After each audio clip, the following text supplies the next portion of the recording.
Tonight we look at the first sign, Al-Masih al-Dajjal.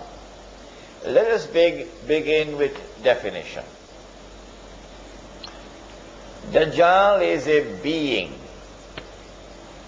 a wujud. Dajjal was created by Allah subhanahu wa ta'ala. He created him in his wisdom. And when Allah created Dajjal, Allah endowed Dajjal with awesome power, with awesome versatility.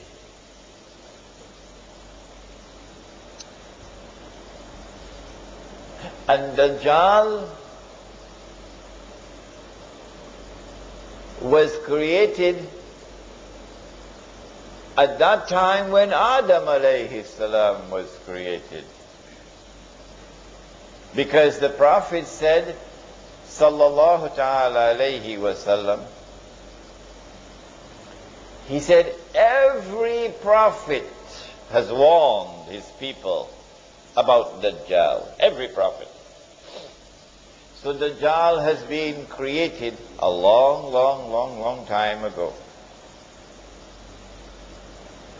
In the last age, Dajjal will be released. And when he is released on earth, Dajjal will have a general mission and he will have a specific mission. His general mission is to test all of mankind, to test you, to see whether you have any faith at all. All those who fail his test are heading for the fire. His test will be an awesomely difficult test. So great will be the tests and trials to which mankind will be subjected by Dajjal, that the Prophet said, sallallahu ta'ala alayhi wasallam, he said the greatest fitna means a test and a trial.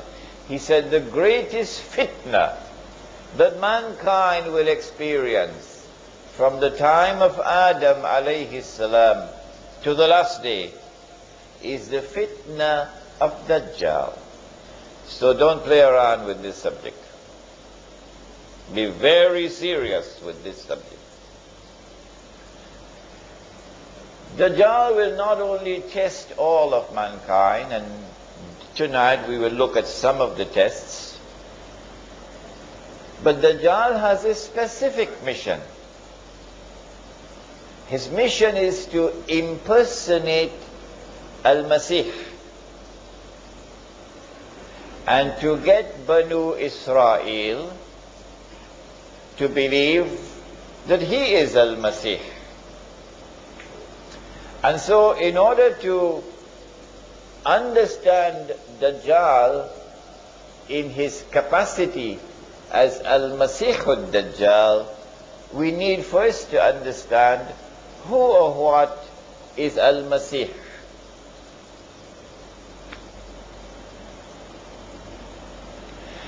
After Banu Israel had lived in the Holy Land, which Allah had given to them, and after Dawood alayhi salam had established the state of Israel, he was a Muslim, so this is the Islamic state of Israel. And after Sulaiman alayhi salam had raised it until it became the most magnificent state that history will ever witness. After Sulaiman alayhi salam had built the masjid, and therefore after Banu Israel had experienced, take note of this, after Banu Israel had experienced the golden age, then they committed misdeeds, they violated the trust with Allah, the covenant with Allah, they committed many, many sins, and Allah subhanahu wa ta'ala expelled them from the Holy Land.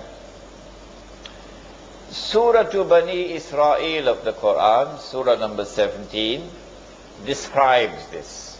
وَقَضَيْنَا إِلَى بَنِي إِسْرَائِيلَ فِي الْكِتَابِ لَتُفْسِدُنَّ فِي الْأَرْضِ يعني الأرض المقدسة لَتُفْسِدُنَّ فِي الْأَرْضِ مَرَّتَيْنِ وَلَتَعْلُنَّ عُلُوًّا كَبِيرًا. Twice did Banu Israel commit fasad in the Holy Land. Fasad is not just corruption. Fasad is a corruption which is destructive in nature. What did they do? We don't have the time tonight. But if I get a chance to deliver the lecture Jerusalem in the Quran, then we can go into all those details. But they were expelled. They had violated the conditions for residence in the Holy Land. And Allah sent a Babylonian army. And that Babylonian army destroyed the state of Israel, destroyed the masjid, and took Banu Israel into slavery in Babylon. Babylon is in today's modern day Iraq, in that territory. All right. And so the golden age has come to an end. While Banu Israel were there in Babylon, weeping by the rivers of Babylon, Allah subhanahu wa ta'ala sent prophets to them. Among the prophets was a prophet named Daniel, for example. And he's a very important figure, Daniel. When these prophets came to Banu Israel in Babylon, these prophets communicated to Banu Israel a promise from Allah to them. The promise was that He was going to send to them a prophet who would be a special prophet, because this prophet would bring back the golden age. The golden age was one in which Sulaiman alayhi salam and the state of Israel ruled the world. It was the ruling state of the world. And when this prophet comes, he will bring that back. He will rule the world from Jerusalem. This prophet, special prophet to Banu Israel, this prophet was known as Al-Masih. The meaning of the word is not relevant here. The significance of the word is what is relevant. The functions of Al-Masih is to bring back the golden age, to rule the world from Jerusalem. In order for the Messiah to bring back the golden age, the implication is, number one, this is clear as an implication, number one, he would first have to liberate the Holy Land from Gentile rule, non-Jewish rule. Number two, he would have to bring Banu Israel back to the Holy Land. Number three, he will have to restore the state of Israel. And number four, that Israel must grow until it becomes the ruling state in the world, and that Messiah must rule the world from Jerusalem. Only then will the golden age of Sulaiman alayhi salam return.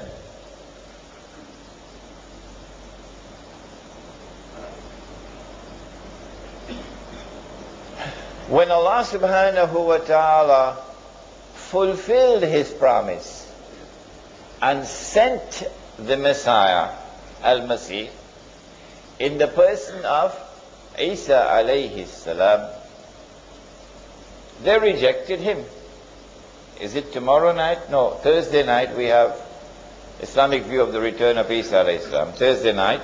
So on Thursday night we're going to go into this in greater detail. When Allah subhanahu wa ta'ala fulfilled His promise and sent the Messiah to them, they rejected him. Not all. No. There were some Jews who accepted him. فَآمَنَتْ طَائِفَةٌ مِّن بَنِي إِسْرَائِيلَ. But there are others who rejected him. وَكَفَرَ طَائِفَةٌ. They rejected him because they declared that وَنَعُوذُ بِاللَّهِ مِنْ هَذَا, he's a bastard. His mother gave birth to him without a father, without any, husband. And therefore she had committed that vile deed of zina. So he's a bastard. A bastard cannot be the Messiah. So they rejected him. And then later on, when they saw him die on the cross, before their very eyes, they saw him die. He's dead. But the state of Israel has not risen to become the ruling state in the world, and he has not ruled the world from Jerusalem. A number of reasons. So he could not have been the Messiah. Tomorrow night or Thursday night I'll give you some more reasons. And so they're waiting for the Messiah to come. What they did not know, and you and I know, is that this was indeed Al-Masih. And when they thought that he was dead, that they had crucified him, no, he was not crucified. Allah made it appear unto them that he was crucified, and Allah raised him unto himself.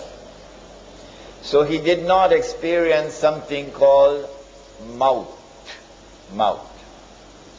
And since every soul must taste maut, who said so?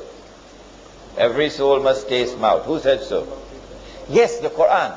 Allah says so. Kullu nafsin za'iqatul maut. Every soul must taste maut. Therefore, he also must taste maut. Therefore, he will return. He will die. Since they're still waiting for Al-Masih to come, you can't live in New York and not know that. They're still waiting for Al-Masih to come. And they had boasted of how they killed this one.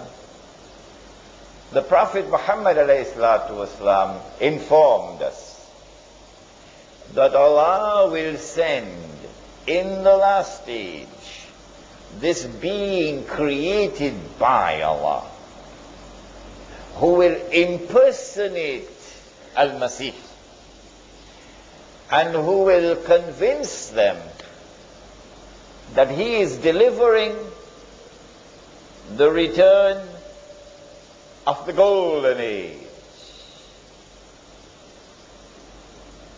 He will deceive them, however, because he would not be the true Messiah. He will deceive them because this would not be the return of the golden age. It would appear like that. And so Dajjal has been endowed with awesome powers of deception. He has a PhD in deception. Dajjal. This is indeed the meaning of the word itself, Dajjal. If Dajjal is to deceive Banu Israel and get them to be convinced that he is the Messiah, look at what he will have to do. Number one, he will have to liberate the Holy Land of non-Jewish rule. Number two, he'll have to bring Banu Israel back to the Holy Land. No matter how long they had lived outside of the Holy Land, he'll have to bring them back. Number three, he will have to restore the state of Israel. And number four, he will have to take the state of Israel to that status where it will become the ruling state in the world. And he himself will then have to rule the world from Jerusalem. That's not an easy task at all for the Dajjal to perform. When you give, make sure you put your hands deep in the pockets and give something, inshallah, for the masjid.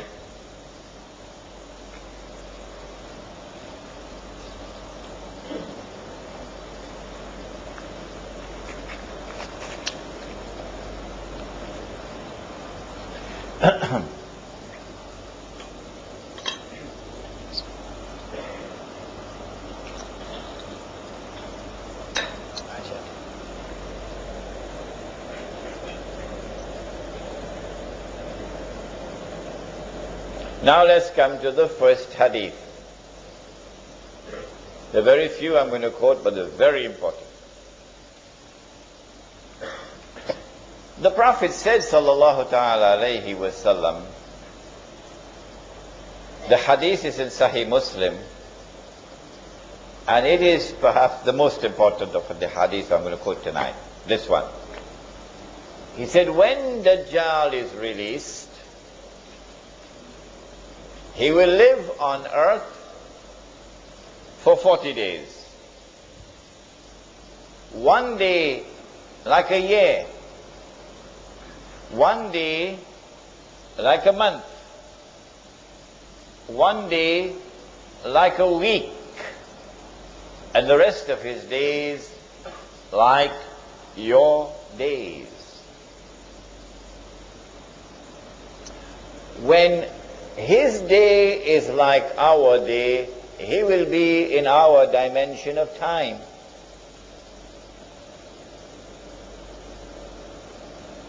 But prior to that, he would not be in our dimension of time because his day would not be like our day. When he is in our dimension of time, at that time it will be possible for us to see him. At that time, he will appear as a human being. A human being, not a system, not a civilization, a human being. And he would be a Jew. And he would be a young man powerfully built, with curly hair.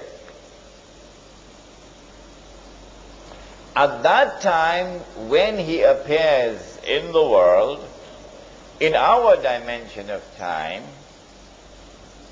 the Prophet said, alayhi salatu wasalam, he will come from the east. He pointed his finger 20 times to the east. The Dajjal will come from the east. But what about prior to that, when he will not be in our dimension of time? Where will he be, for example, when his day is like a year? Where will he be? Do we have any answer to that? He's going to be on earth,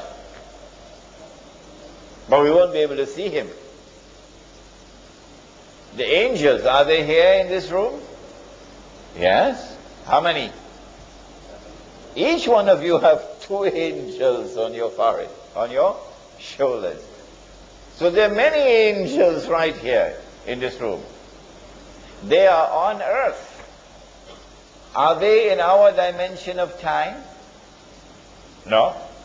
No. So they don't perform salat. according to our timetable. Huh? Fajr for them is not Fajr for us. If we were to go into that day in which they live, and we have to perform salat, can we perform salat according to this timetable? No, we don't have to calculate to do it. Can an angel come into our world?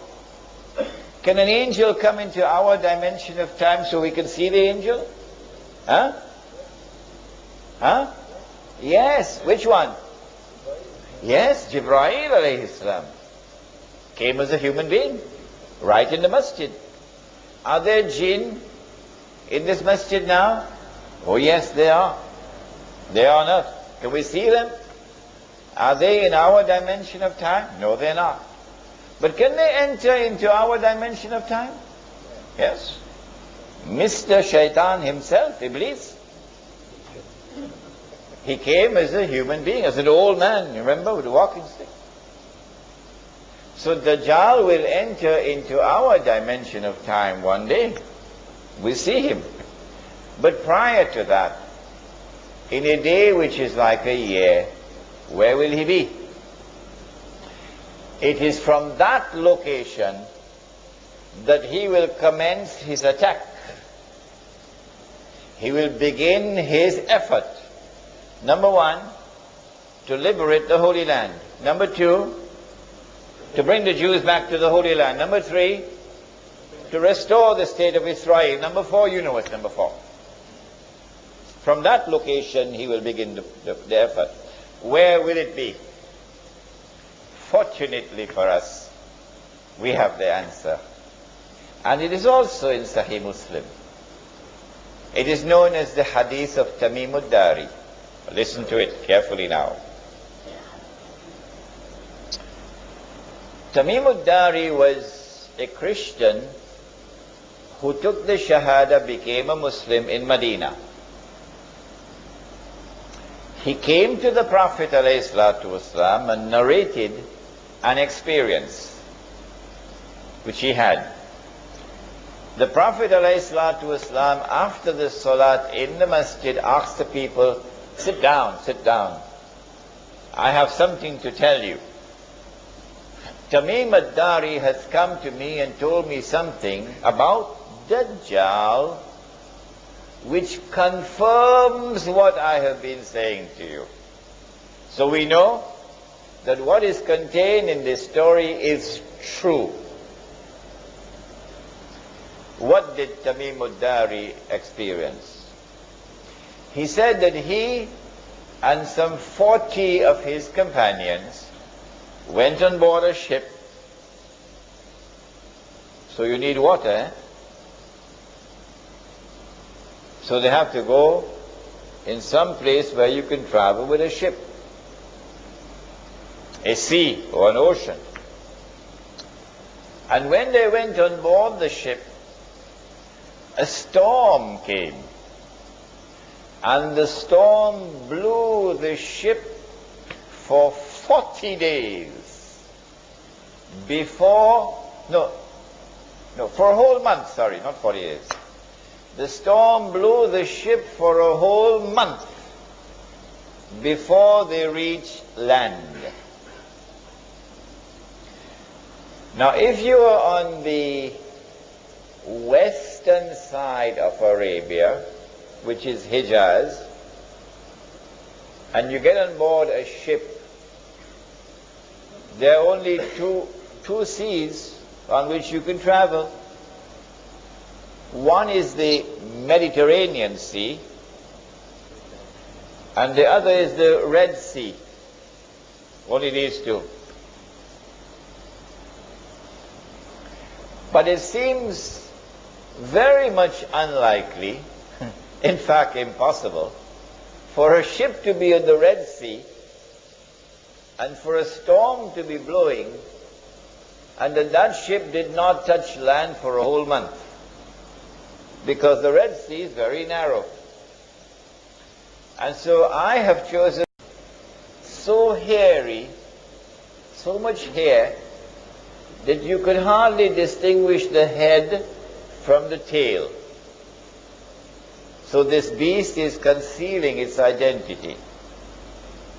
And the beast spoke and said that I am what? Huh? I am? Are you guessing now? I am Jassas. Jassas means a spy. A spy. So this is number one, an island about 1 month's journey from the western side of Arabia. Number two, this is an island which conceals its true identity. Number three, this is an island of those who have PhDs in spying, in espionage, in intelligence work. Jassas then said to them, there is someone waiting to see you over there at the monastery, Christian monastery. So this is a Christian island. When they went to the monastery, they found this young man, powerfully built, curly hair, but he was in chains. His hand chained to his neck, his legs chained. And this man started to question them, a number of questions. The Nabi al-Ummi, has he arrived in Medina? Nabi al-Ummi means, it doesn't mean the Nabi who cannot read and write. No. It means the Nabi who is not a Jew. The Nabi who is Gentile. Has he arrived in Medina? Yes, he has. Are the people accepting him? Some are accepting, some are not. This man then says, it will be to their benefit if they will follow him. A very important statement. Then he asked, the date plantations of a particular area, is the crop still coming out in abundance? They said yes. He said, I don't think it'll last for long. And then he asked, Buhayratu Tabariya, that's the Arabic name. The English name is the Sea of Galilee. The Jews call it Lake Kinneret. It is the largest sea in the Holy Land. It is from the Sea of Galilee that whole of the Holy Land gets water. The Sea of Galilee. He said, is there any water in the Sea of Galilee? They said, yes, plenty water. He said, I don't think it's going to last for long. And then he said, I am Dajjal. I am Dajjal. And when I am released, I'm going to enter every single town and city. But notice, he didn't say kampung.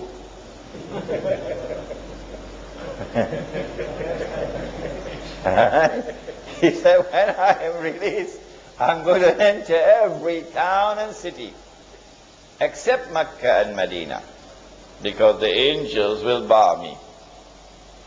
Which means at the time when Dajjal's day will be like our day, and he appears in the world as a human being, at that time he cannot enter Mecca and Medina, the angels will guard him.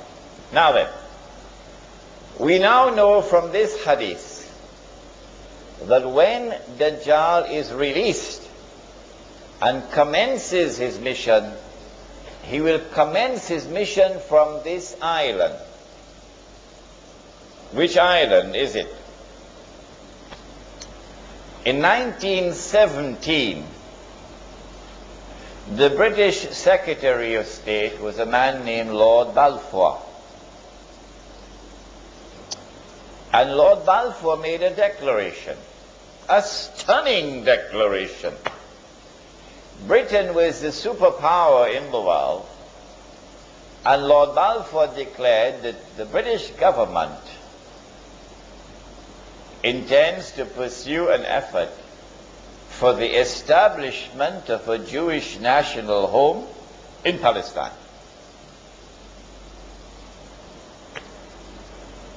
In 1919, a British general led an army which defeated the Turkish army, and from a Jewish perspective liberated Jerusalem and liberated the Holy Land. And then Britain became the power which controlled the Holy Land. The League of, in those days you didn't have the United Nations, you had the League of Nations. And the League of Nations conferred upon Britain something called mandate power. So Britain was the mandate power who controlled the Holy Land. Britain controlled the Holy Land from 1919 until 1948. In 1948, Britain acted as the midwife for the baby to be born. The baby, of course, was the state of Israel. In consequence of all of this, I have come to the conclusion that the island was Britain. And so when the Dajjal was released and commenced his mission to deceive Banu Israel and to deliver to them what would appear to be the return of the Golden Age, it is from Britain that he commenced his mission. But if there's anyone who differs with me, then I'll have to invite them to tell me, you tell me which island it is. You cannot just differ with me without telling me which island is it. Because the hadith is there in Sahih Muslim. You've got to deal with the hadith. During the time that Dajjal was launching his attack from Britain, the Holy Land was liberated of non-Jewish rule. During the time that Britain was hosting Dajjal, the Jews came back to the Holy Land. And during the time that Dajjal was launching his attack from Britain, the state of Israel was restored. 3 out of 4 already delivered. And in all of this, the overwhelming majority of Jews have been absolutely convinced that all of this represents blessings from Allah. That Allah is validating the Jewish claim to truth. That Allah is fulfilling His promise to Banu Israel. Now comes a little more difficult part. It was fairly simple to identify the island of Britain. If when Dajjal was in a day which lasts like a year,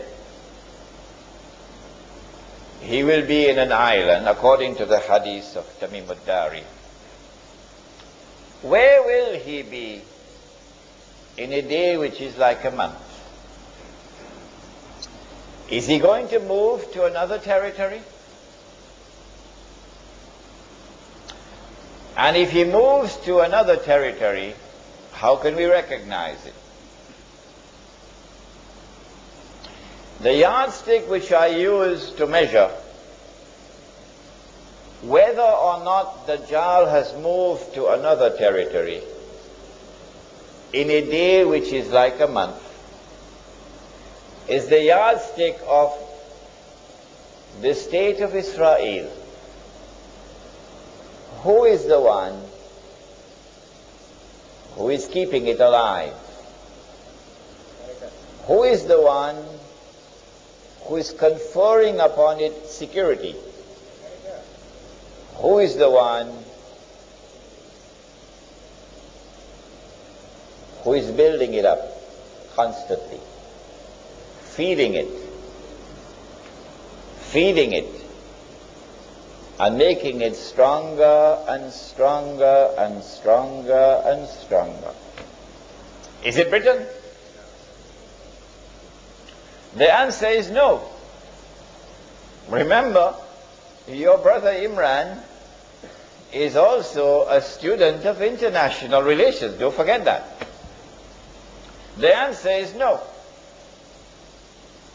Someone else has taken over from Britain as the strategic ally of the state of Israel. Britain is still there, but now there's someone else more important than Britain, with a more strategic relationship.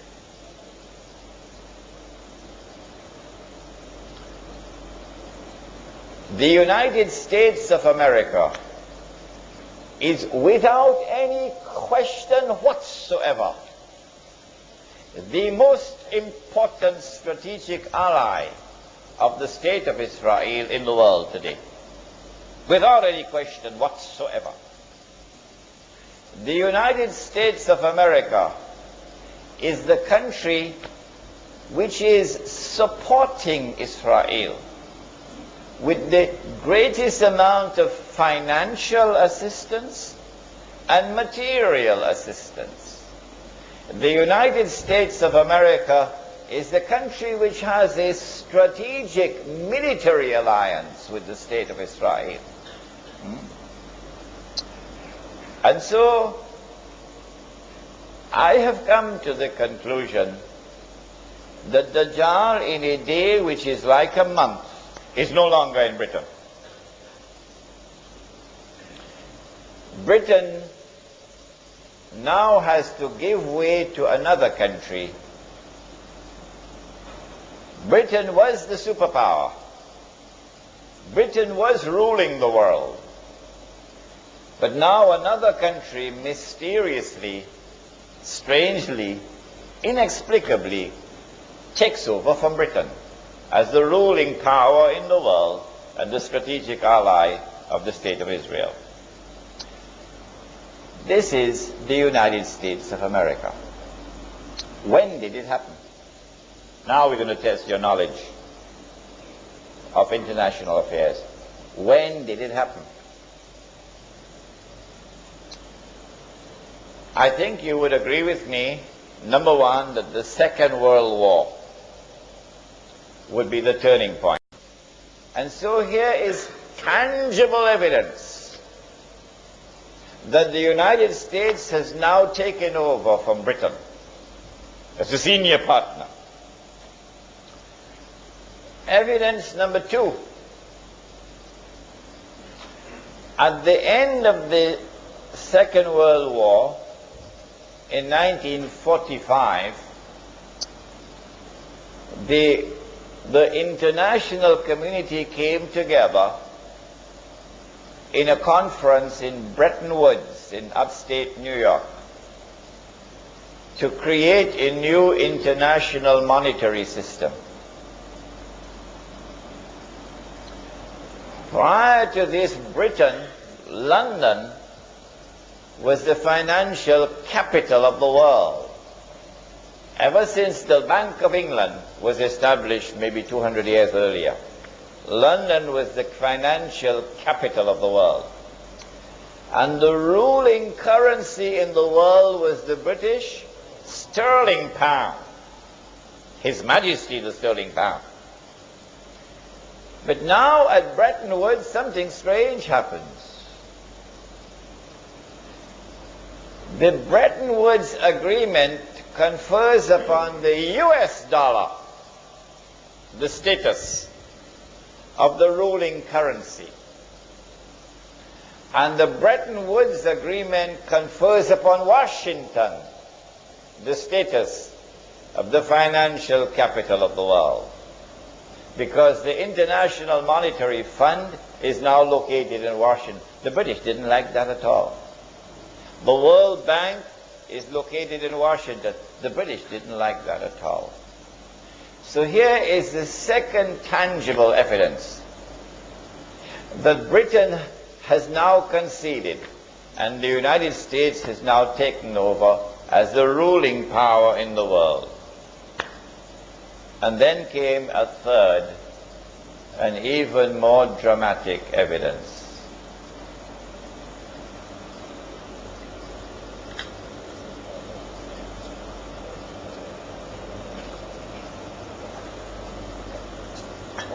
In 1952, a revolution took place in Egypt, and the Egyptian king Farouk was overthrown by the military.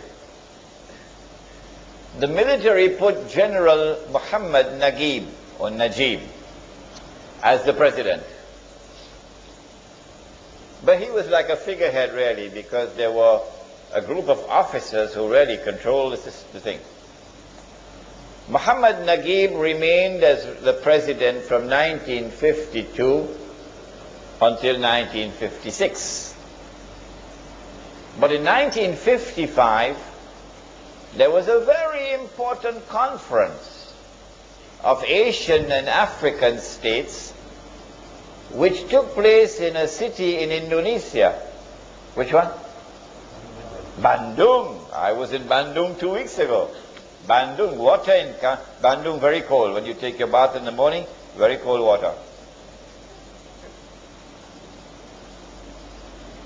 At the Bandung conference, it is not Muhammad Najib who goes to represent Egypt, but rather a man named Gamal Abdel Nasser. That's a sign of who is in charge. The next year, 1956, Gamal Abdel Nasser replaces Muhammad Najib as the president of Egypt. Shortly after that, same 1956, he nationalized the Suez Canal. Who built the Suez Canal? The French. Ferdinand de Lesseps was the French engineer. And then the French and the British came together in a joint control of the Suez Canal. Gamal Abdel Nasser nationalizes the Suez Canal, removes the French and British troops which were there, and Egyptian troops now take control of the Suez Canal. This is as plain and as clear an act of defiance and of confrontation with Britain as you could possibly find. In order for Britain to have any vestige of a claim to be a superpower, Britain has to respond, must respond. Well, what Britain did was, strangely, mysteriously, Britain kept the United States out.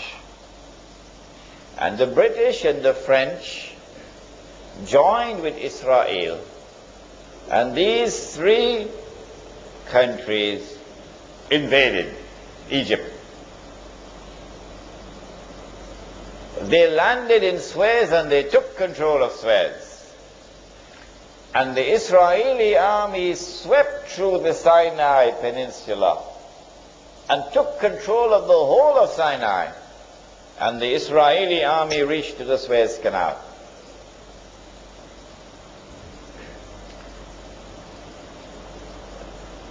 General Dwight Eisenhower said, "No, I will not allow this. Go back." Can you tell Britain that? Withdraw your troops, go back. Will Britain obey?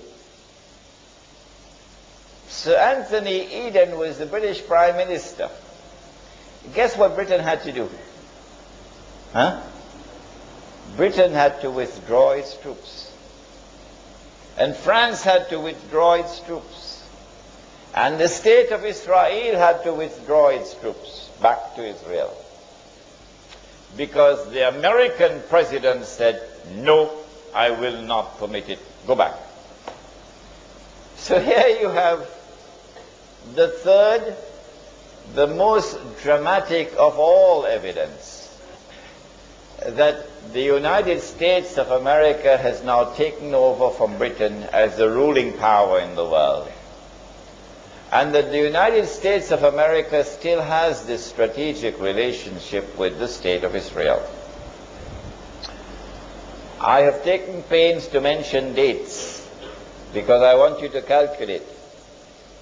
That was a day like a year, and this is a day like a month. What comes after this?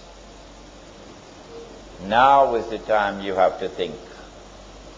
And if out there in Indonesia they could understand it so easily and so quickly, grasp it so quickly, there is no reason why you cannot. In order for Dajjal to complete his mission, he has to move from a day which is like a month to a day which is like a week.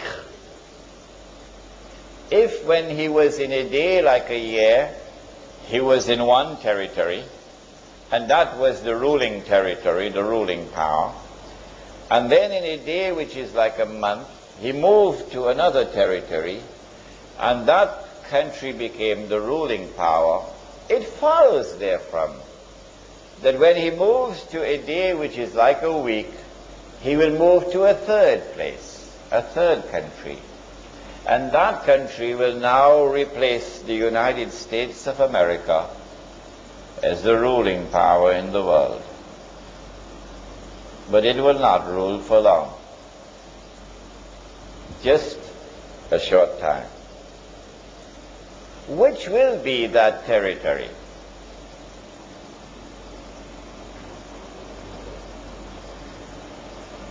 China? Ready? You think so? Anybody else? Israel, of course. Of course, Israel.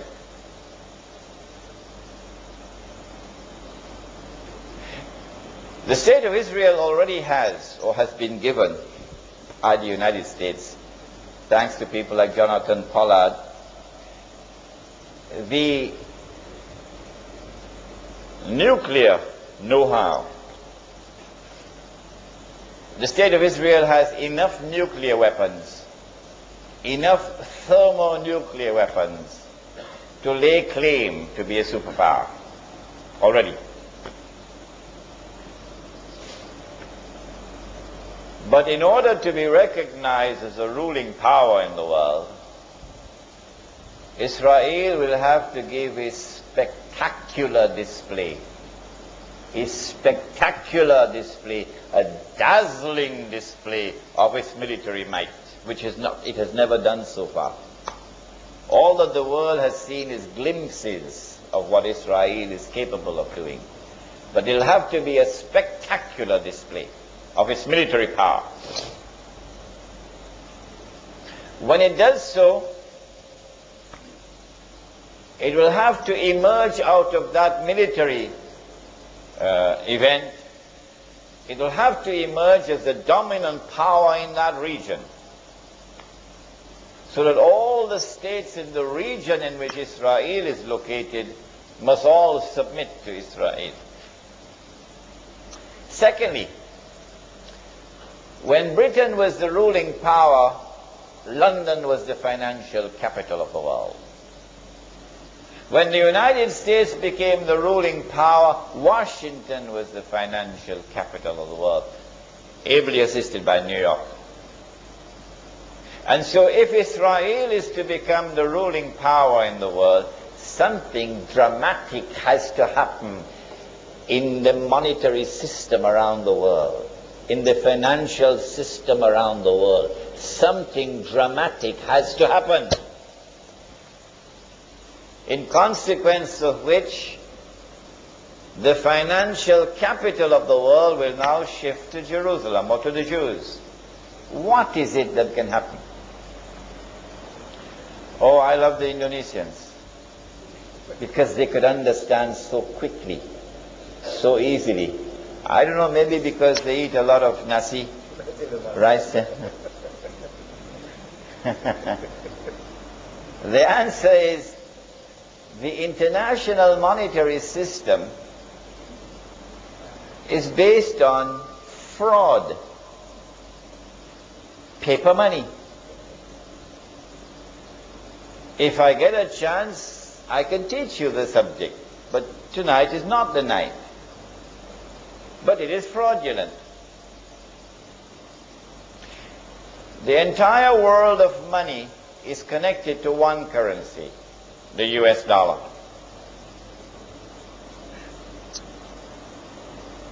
The Indonesian rupiah can fall,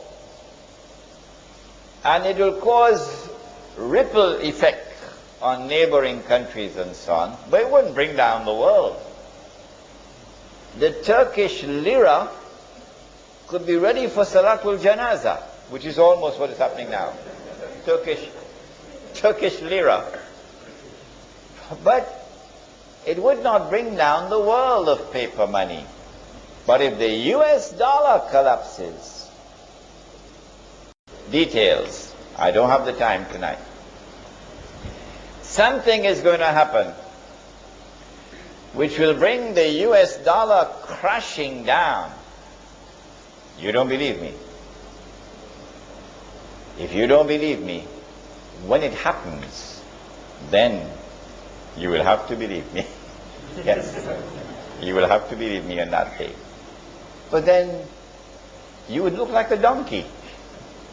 Yes, all those who have stayed confident that there is integrity in this monetary system, and this money is strong, it will never fall, and Imran is just talking nonsense. On that day, they will look like donkeys when the whole system crashes. Our Prophet has prophesied it. It's there in the hadith. He said the day will come when nothing will be of value, meaning as money, except a dinar and a dirham. And a dinar is not made of paper. A dinar made of gold. The dirham is made of silver. The sunnah of Muhammad alayhi salatu wasalam is dinar and dirham. The sunnah of all the prophets of Allah, the sunnah is dinar and dirham, gold and silver coins. We have abandoned the sunnah. We have abandoned Muhammad alayhi salatu wasalam, and we're paying the price for it.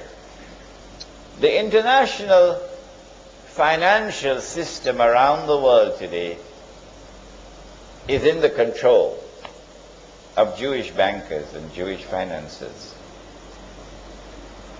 If they want to, they can bring the US dollar down today. They can do it. Because Washington has printed too much paper.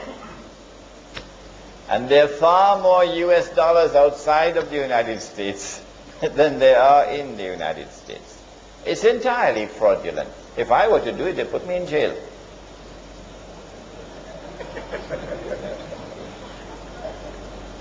And so two things will have to happen. The financial system will have to collapse, and after that, the Jews will control the finances of the world. And number two, there'll have to be this spectacular display of military power. But when that military attack takes place, Israel will have to be able to argue, we were provoked. We're only trying to defend ourselves. So in order to do this, you have to begin the process with Ariel Sharon going into Masjid al-Aqsa with 1,000